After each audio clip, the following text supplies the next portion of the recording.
लड़के ने पीछे मुड़कर देखा कि उसकी माँ पश्चिमोत्तर की ओर नफरत से देख रही है। तभी अचानक दरवाजे पर दस्तक हुई और ताला घूमने लगा। अच्छा हुआ कि आने वाला बच्चों का पिता था, लेकिन इससे पहले कि वे खुश हो पाते अचानक एक व्यक्ति बाहर आ गया और आदमी से लड़ने लगा। इस समय पहले से ही घायल भाई उस व्यक्ति का मुकाबला नहीं कर सकता था। अच्छा हुआ कि उसने एक जोरदार धक्का देकर उसे डरा दिया।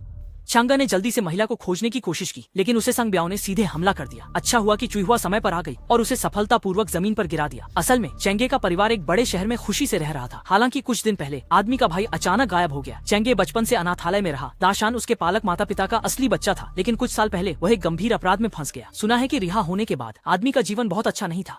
चांगा का परिवार उस अपार्टमेंट में पहुंचा जहां दाशान हमेशा से रहता था और वहां उनकी मुलाकात आदमी के पड़ोसी सांग ब्याओ से हुई।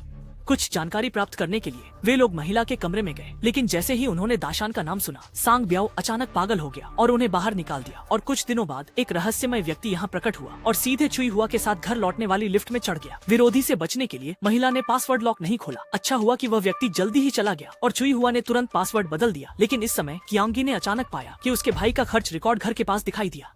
वो तुरंत कुछ गलत महसूस करने लगा। उसे लगा कि उसका भाई उससे जलन के कारण इसलिए वह कीमत चुकाना चाहता है। और इसी बीच कुरियर के कारण चुईहुआ को भी बाहर बुलाया गया। जब उसने खोला तो पाया कि कुरियर बॉक्स पूरी तरह खाली था। वह जल्दी से घर की ओर दौड़ी और वाकई में रहस्यमय व्यक्ति वहाँ मौजूद था।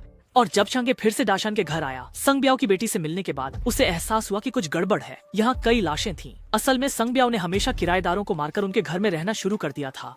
महिला ने दाशान को खत्म कर दिया। सांग ब्याओ जल्दी ही फिर से प्रकट हुआ और कियांग को बेहोश कर दिया। असल में महिला का अगला लक्ष्य वह आदमी था जो आरामदायक जीवन जी रहा था और इसी से शुरुआत की घटना हुई। अच्छी बात यह रही कि अंत में कियांग और चुईहुआ ने मिलकर सांग ब्याओ को पश्चिमोत्तर भेज दिया और महिला ने अंततः अपने कर्मों की उचित सजा पाई।